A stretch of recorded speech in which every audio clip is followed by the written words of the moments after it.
Hello friends, आज की video में जो है हम इसके आगे का ही कवर करते हैं। हमने 7वें क्वेश्चन तक जो है हमारा पेपर एनालिसिस अच्छे से कर लिया था, सब आंसर देख लिए थे। अब हमारे 8वें क्वेश्चन की तरफ हम जो है आगे बढ़ते हैं। हमारा 8वां क्वेश्चन क्या बोल रहा है कि भक्तिन के आ जाने से महादेवी अधिक देहाती कैसे हो गई।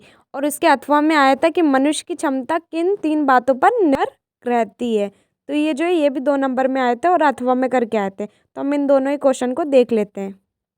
क्वेश्चन क्या है हमारा कि भक्तिन के आ जाने से महादेवी अधिक देहाती कैसे हो गई। तो हमारे भक्तिन चैप्टर से लिया गया है। तो ज़रा इसका आंसर देखते हैं। भक्तिन के आ जाने से लेखिका अधिक देहाती हो गई क्योंकि भक्तिन ने लेखिका को सीमित साधनों में जीवन को सरलता से जीने के लिए जागृत कर दिया, जिसके तहत लेखिका को रात में मकई का दलिया सवेरे मट्ठे से सौंधा लगने लगा। बाजरे के तिल लगे हुए पुए, ज्वार के भुट्टे के हरे दानों की स्वादिष्ट खिचड़ी, सफ़ेद महुए की लपसी का आनंद लेने लगी। देहाती मतलब होता है जो गांव के लोग रहते हैं ना, कैसे जीते हैं वो लोग अपनी उसमें सादा जीवन एकदम। तो उस जैसी जो है भक्तिन भी हो गई थी। खाने का कोई ऐसा होश नहीं, क्या खा रही कुछ नहीं, जो मिल जाए चुपचाप वो खाने जैसा। तो वैसी हालत भी जो है भक्तिन के वजह से किसकी हो गई थी, लेखिका की, यानी महादेवी वर्मा की जो है ऐसी हालत हो गई थी।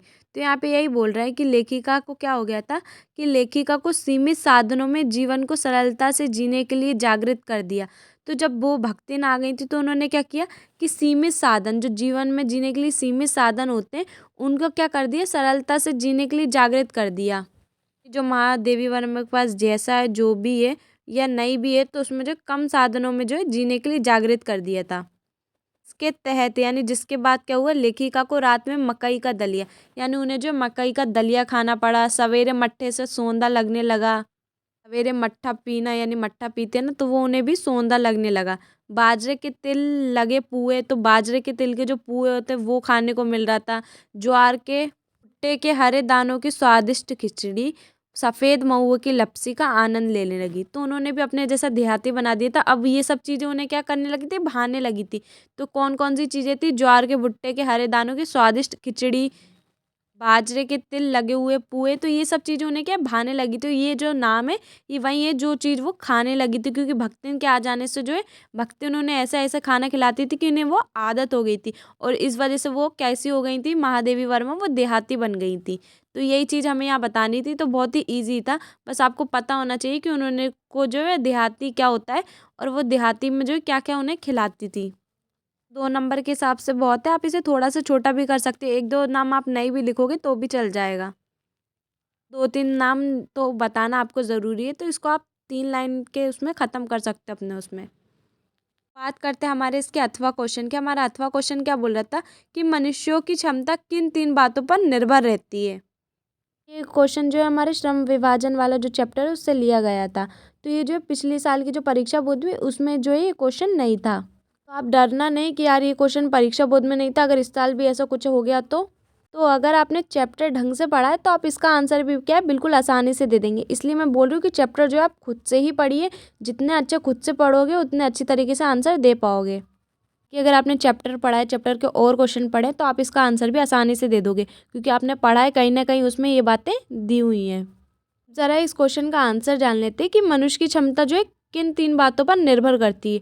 तो पहला जो है शारीरिक वंश परंपरा के आधार पर। शारीरिक वंश परंपरा का सिंपल मतलब ये है कि अगर आप समाज में रहते हो, यानी आपकी जो सोसाइटी वगैरह है, तो उसमें जो है सबके लिए समान अधिकार होना चाहिए।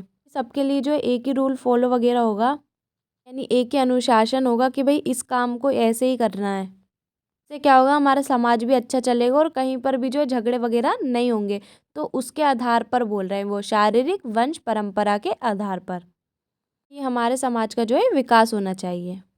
सेकंड क्या बोल रहा है कि सामाजिक उत्तराधिकारी अर्थात सामाजिक परंपरा के रूप में माता पिता की प्रतिष्ठा, शिक्षा तथा वैज्ञानिक ज्ञानार्जन आदि सभी उपलब्धियां, जिसके कारण सभ्य समाज जंगली लोगों की अपेक्षा विशिष्टता प्राप्त करता है। ये बहुत सिंपल सी बात है, आप खुद पे प्रैक्टिकल कर लो। आप भी एक मनुष्य हो, आप एक इंसान हो, ठीक है ना।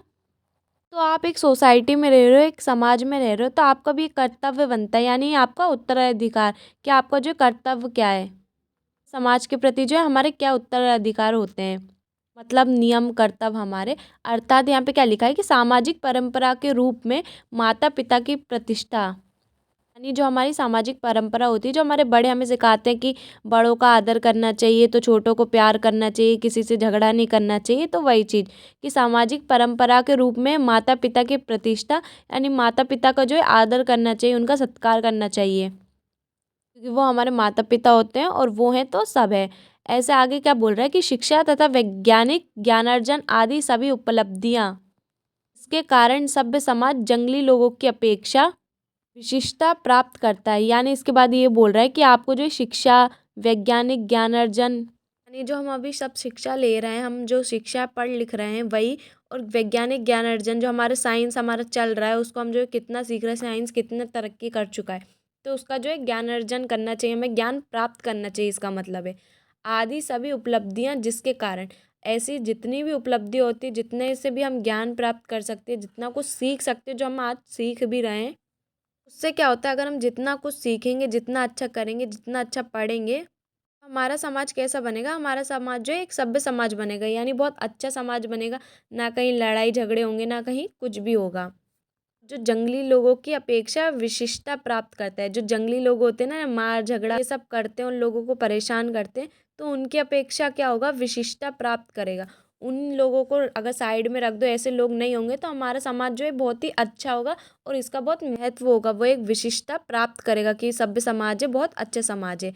तो ये सब जो है हमारे अंदर होना चाहिए, हमारे मनुष्य के अंदर होना चाहिए, और यही जो है हमारी 3 बातें हैं जो हमारी क्षमता को बताती हैं। थर्ड वाली का भी मतलब यही है कि मनुष्य के अपने प्रयत्न, आप जितना प्रयास करोगे सीखने का, जितना अच्छा करोगे सीखने का, जितना लोगों की मदद करोगे, उतना अच्छा जो है आप सभ्य समाज एक बना सकते हो, एक अच्छी सोसाइटी आप जो है बना सकते हो। तो यहाँ पे भी यही है कि मनुष्य के अपने प्रयत्न, यानी जितना प्रयास करोगे उतना ही सीखोगे, उतना ही जो है आपको आपका फल मिल जाएगा। इसलिए बोलते हैं कि हमेशा जो है प्रैक्टिस करते रहना चाहिए। ये 2 नंबर में आया था, 2 नंबर के हिसाब से ये सही है। आप जो है सेकंड वाला पॉइंट छोटा करके अपने हिसाब से लिख सकते हो। मनुष्य को जो है समाज के लिए जो है शिक्षा, माता पिता की सेवा करना और जो है ज्ञान अर्जित करना, इससे हमारा समाज क्या होगा, हमारा समाज सभ्य बनेगा, और जो जंगली लोग हैं वो उनकी अपेक्षा कैसा होगा, विशिष्टता प्राप्त करेगा। इस तरीके से आप अपने मन से भी लिख सकते हो, जितना आपको समझ में आए आप उतना अपने मन से लिख सकते हो। तो जैसे हिंदी के कुछ कुछ वर्ड डालने पड़ेंगे, अपने उससे डालोगे तो वो थोड़े अजीब लगेंगे, लेकिन हिंदी के उससे डालोगे तो वो ज़्यादा अच्छे लगेंगे। जैसे अच्छा समाज की जगह आप उसे सभ्य समाज लिखोगे तो वो ज़्यादा सही लगेगा, इसलिए आप इस तरीके से लिखोगे तो सही होगा। बढ़ते हैं हमारे 9वें क्वेश्चन की तरफ, और जो हमारे 9वां क्वेश्चन है वो क्या कह रहा है उसको देख लेते हैं। हमारे 9वें क्वेश्चन में यही बोल रहा है कि ढोलक की आवाज़ का जो है पूरे गांव पर क्या असर होता है। तो ये भी जो है 2 नंबर में पूछा गया है, तो इसका जो है आंसर देख लेते हैं क्या है। तो यहाँ पे लिखा है कि ढोलक की आवाज़ रात के सन्नाटे को कम करती थी, मलेरिया और हैजा से अधमृत औषधि उपचार, पत्ते विहीन प्राणियों में संजीवनी शक्ति बढ़ती थी, बच्चे बूढ़े और जवानों की आंखों के आगे दंगल का दृश्य नाचने लगता था, स्पंदन शक्ति शून्य, स्नायुओं में बिजली सी दौड़ जाती। जो महामारी के प्रकोप से बच नहीं पाते उन लोगों को आँख मूंदते समय कोई तकलीफ नहीं होती थी, वे मृत्यु से नहीं डरते थे। तो अब आपको देखते हुए लग रहा था हम कैसे करेंगे, इतने सारे कठिन कठिन शब्द हम कैसे याद करेंगे। तो ऐसा नहीं है कि इसमें जो लिखा है आपको ऐसे ही याद रखना है, आप अपने मन से भी इसे लिख सकते हो। तो आपको जो ढोलक की आवाज़, अगर आपने चैप्टर अच्छे से पढ़ा है तो आप इसका आंसर अच्छे से कर दोगे। क्या है, ढोलक की आवाज़ रात के सन्नाटे को कम करती थी। जो ढोलक की आवाज़ थी तो उससे क्या होता था, रात का जो सन्नाटा था कम हो जाता था। क्यों? क्योंकि थोड़ी जो आवाज़ आती है तो आपको जो सन्नाटा लगता नहीं है। तो वहाँ पे भी जो है ऐसा ही हो रहा था। आगे क्या बोल रहा है कि जैसे अधमृत औषधि उपचार, पथ्य विहीन प्राणियों में संजीवनी शक्ति बढ़ती थी। कोई भी व्यक्ति जो मलेरिया और हैजे से क्या होता था, ग्रसित होता था, यानी पीड़ित होता था, तो वो जो ढोलक की आवाज़ थी वो क्या करती थी, वो उन प्राणियों में क्या करती थी, संजीवनी शक्ति भरती थी। तो ये काम करती थी जिससे क्या लोगों में थोड़ी जान आ जाती थी, वो लोग थोड़ा अच्छा फील करते थे। ये क्या बोल रहा है कि बच्चे बूढ़े और जवानों की आंखों के आगे दंगल का दृश्य नाचने लगता था। ढोलक की आवाज़ इसलिए होती थी क्योंकि जब दंगल होता था तब जो है ढोलक की आवाज़ से ही वो जो दंगल जो है शुरू होता था, तो वही दृश्य जो है इनके सामने भी बन जाता था। ढोलक की आवाज़ से क्या होता था, जो भी इसको सुनता था तो उससे क्या उनके शरीर में क्या बिजली सी दौड़ जाती थी। आगे क्या लिखा है, जो महामारी के प्रकोप से बच नहीं पाते थे उन लोगों को आँख मूंदते समय कोई तकलीफ नहीं होती थी। जो भी क्या है हैजे और मलेरिया से पीड़ित होता था, तो वो जब मरते थे ना, यानी जब वो अपनी आँखें मूंदते थे तो उनको जो है कोई तकलीफ नहीं होती थी। इसलिए नहीं होती थी क्योंकि ढोलक की आवाज़ जो है उनको जो है संजीवनी शक्ति का जो है काम करती थी। इस वजह से जब वो अपनी आँखें मूंदते थे तो उन्हें जो है कोई तकलीफ नहीं होती थी। वो जो है एकदम अपनी आँखें मूंद लेते थे। ढोलक की आवाज़ की वजह से वे जो है मृत्यु से नहीं डरते थे, उन्हें कोई तकलीफ नहीं होती थी, कि वो आवाज़ ही ऐसी थी कि उन्हें जो है वो शक्ति प्रदान करती थी। इससे क्या होता था, वो लोग जो क्या मृत्यु से नहीं डरते थे। अगर मृत्यु उन्हें आती भी थी क्योंकि बीमारी जो फैल रही थी वहाँ पे, तो उससे वो डरते नहीं थे। आप भी जो है इस क्वेश्चन का आंसर अपने हिसाब से दे सकते हो अपनी लैंग्वेज में। आपको ज़रूरी नहीं है इसका ही देना है। आपको पता होना चाहिए कि वो जो ढोलक की आवाज़ थी उससे जो है गाँव पर क्या असर पड़ रहा था। हमारा इसके अथवा में क्या कह रहा था कि लेखक ने जो है शिरीष को कालजयी अवधूत की तरह क्यों माना है। ये भी जो है 2 नंबर में ही था और इसके अथवा में था। सारा जो है हम इसको भी देख लेते हैं। क्वेश्चन आपको आपके परीक्षा बोर्ड में मिल जाएगा। यहाँ पे क्या लिखा है कि लेखक ने शिरीष को कालजयी अवधूत यानी सन्यासी की तरह क्यों माना है। अगर सन्यासी या अवधूत में आ जाए क्वेश्चन तो डरना नहीं, दोनों एक ही होता है। अथवा करके क्या बोल रहा है कि शिरीष की तुलना किससे और क्यों की गई है। अगर ये पहले वाला क्वेश्चन आ जाए कि लेखक ने शिरीष को कालजयी अवधूत की तरह जो है क्यों माना है, और इसके अथवा में क्या है शिरीष की तुलना किससे और क्यों की गई है, तो दोनों क्वेश्चन का आंसर जो है एक ही है। तो घबराना नहीं है कि ये क्वेश्चन आ गया हमने तो पढ़ा नहीं है। अगर दोनों ही क्वेश्चन पेपर में आ जाते तो आप उसका आंसर एक ही और आपको यही आंसर लिखना है। उसमें भी वही बात बोली जा रही है और इसमें भी जो है वही बात बोली जा रही है, तो बिल्कुल घबराना नहीं है, आराम से करना है। तो अब जो है इसका आंसर देखते हैं हम कि कालजयी अवधूत अर्थात काल को जीतने वाला सन्यासी। काल को जीतने वाला सन्यासी मतलब जिसने जो है भूत भविष्य और वर्तमान काल को जो जीत लिया, इन सबको समय को जीत लिया, तो वो जो सन्यासी है वो कहलाता है।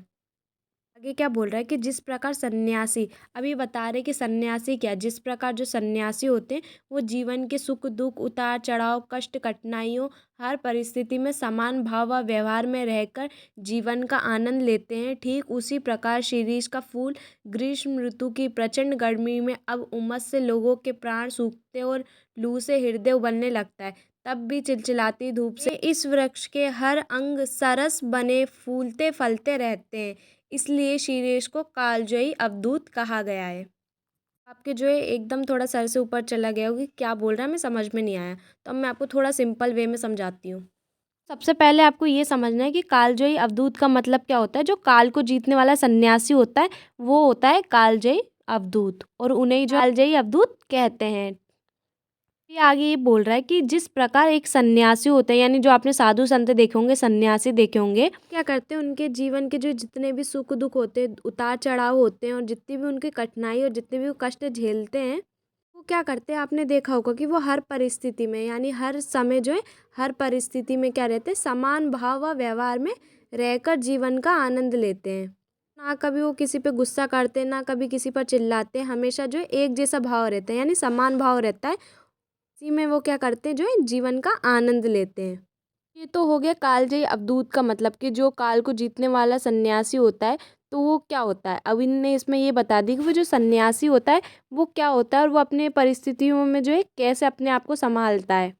मेन बात इसमें क्या पूछी थी कि जो शीरीष का फूल है वो कैसे कालजयी अवधूत है। ये तो चलो सन्यासी हो गया, सन्यासी की तरह ही होता है। तो अब जो है शीरीष के फूल को सन्यासी से आप कैसे तुलना करके बताओगे, तो वही चीज़ यहाँ पे अब आगे बताएंगे। सन्यासी जैसे हर परिस्थिति में कैसे समान भाव रहता है और उनका व्यवहार भी कैसा रहता है, समान रहता है, और वो जीवन का जिससे क्या करते हैं आनंद लेते हैं। शीरीष का फूल भी जो है ऐसे ही करता है। जब बहुत गर्मी आती है, बहुत प्रचंड गर्मी यानी बहुत गर्मी आती है, उमस से जब क्या होते हैं लोगों के क्या है प्राण सूखते हैं। जो लू आती है उससे क्या अपन लोग उबलने लगते हैं कि लू चल रही है, इतनी चिलचिलाती धूप रहती है। तो ऐसे कितनी भी परिस्थिति आ जाए उनके पास, शिरीष के जब वृक्ष रहता है, शिरीष का जो फूल रहता है, ऐसी कितनी भी परिस्थिति आ जाए यानी ठंड आ जाए, बरसात आ जाए, कितनी भी प्रचंड गर्मी आ जाए, उसका जो वृक्ष होता है वो कैसा रहता है, हर अंग सरस बने फूलते फूलते रहते हैं। इतनी गर्मी के बावजूद भी उसके जो वृक्ष रहते हैं वो कैसे रहते हैं, उसका जो हर एक अंग रहता है ना वो सरस बने यानी वो एकदम बने रहते हैं, जैसे रहते हैं बिल्कुल वैसे ही एकदम सरस रहते हैं। फूलते फलते रहते हैं और उनके वो जो वृक्ष हैं जो फूल खिलते हैं उसमें, तो वो फूलते और फलते रहते हैं। इसलिए जो है शीरीष को जो है कालजयी अवधूत कहा गया है, क्योंकि कितनी भी परेशानी आ जाए, कितनी भी परिस्थिति आ जाए, वो जो है एकदम सरस बने रहते हैं। इस वजह से जो है शीरीष के फूल को जो है कालजयी अवधूत यानी सन्यासी की तरह माना है। यहाँ पे इसका भी आंसर मिल गया कि शीरीष की तुलना जो है किससे और क्यों गई, सन्यासी से ही की गई और क्यों की गई ये मैंने आपको अभी बताया है। आज की वीडियो में हमने जो है हमारे पूरे 9 क्वेश्चन तक कवर कर लिया, आगे हम जो है और कवर करेंगे। तो इसी के साथ मिलते हैं नेक्स्ट वीडियो में। Thanks for watching.